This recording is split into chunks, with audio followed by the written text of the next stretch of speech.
はじめまして、ポールです。グリニッチ大学の建築科の大学生です。お母さんは日本人なので、和食の興味があります。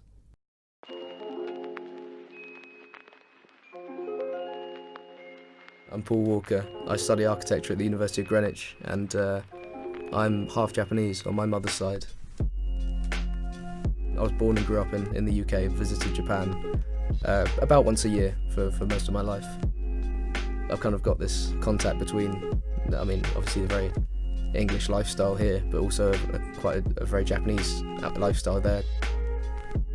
Whenever I went to Japan, I'd always really enjoyed the food over there, and kind of like this, I suppose you call it a flavour profile. It's quite different from English food. The only time I really ate it was when I went to Japan. That's kind of how I started getting into food, and how I got into cooking was that I wanted to sort of replicate this food when I got home. My mum, not being a massive fan, didn't really cook it very often, so I'd go to Japan, taste something I really enjoyed, and try and make that back home. At university, what surprised me the most is that some people will just eat what they need to almost survive. It's interesting to see how each person, you can always tell sort of what they've brought from their own household to uni. They want to like try making something familiar or making something that reminds them of home. It's kind of like a profile of who you are in a way. I mean, there's plenty of ways of expressing yourself, and food certainly isn't probably the mainstream way of doing so. There is a lot, I feel like, you could tell from someone, from how they maybe prepare something or how they cook something, which is kind of lost when you're just eating a ready meal or something that's being prepared. You're literally just warming it up. I guess the idea of a budget now constraining me more has become more prevalent, in the sense that I learnt to use cheaper ingredients to imitate food that I'm used to eating in Japan or at home.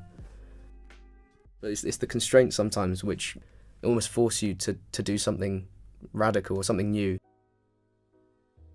The standard Japanese meal, which is called teishoku, consists of a bowl of rice and a number of different side dishes called okazu. The cooking of this, generally the preparation time is quite long. For example, the washing of the rice to make sure the glutinous part of it is taken out just enough to stop it from being too sticky. The way of cutting the carrots there is called sengiri, which literally means 1,000 cuts. And this idea of making all the pieces as small as possible, so that not only does the flavour sort of permeate as much as possible into them, but also the fact that most Japanese cooking is done at high heat for a very short amount of time, and obviously smaller pieces suit that style of cooking much more. This is a Japanese cabbage. It's very similar to sort of like a normal white cabbage, except it's a lot sweeter and less tough, so it's easy to eat raw. When you make a katsu, which is the deep fried cutlet, to kind of counteract the oil, to balance it out a bit, you use raw cabbage, kind of designed to, like, I guess, cleanse the palate. Japanese people will never be a big fan of sort of fried meat and chips, for example, because they'll find the amount of oil is too much. There's not enough balance there between the raw and the cooked.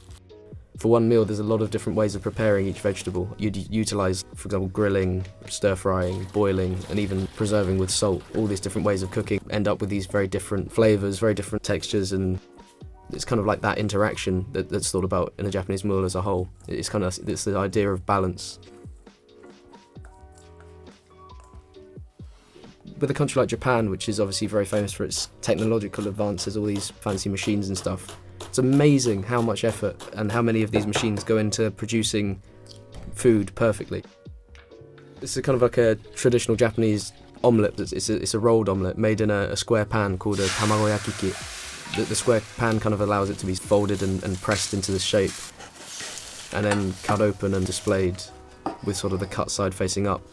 And the sign of a good one is it should almost look like a roll cake on the side, or almost like a sponge.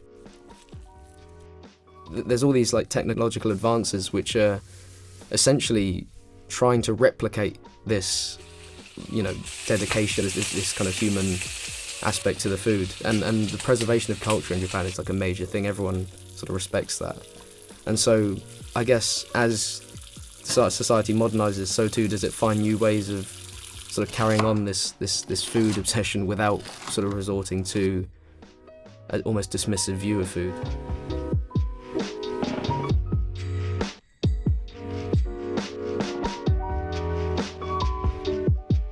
But I use cooking as like a break It's kind of almost therapeutic. I kind of enjoy the process, but also sometimes when I just fancy a really good meal, I won't mind taking, a few hours out of my day to almost relax and make something that I'd actually really enjoy eating. It was from her, my grandmother, that I learned a lot of traditions of Japanese cooking, as well as her teaching me, some of the very basics behind how to build up these very kind of traditional flavours. I'd always stay at her house, and she'd always sort of prepare the traditional Japanese breakfast. Was the one that always stuck in my mind, which is very similar to what I've made here actually. The rice, the fish, the omelette, the vegetables. It is visually, I suppose, it just feels a bit more exciting than the sort of breakfast I was used to in the UK. I mean, a bowl of cereal or even a fry-up kind of seemed less exciting than all these little dishes, all prepared in very different ways with very different flavours.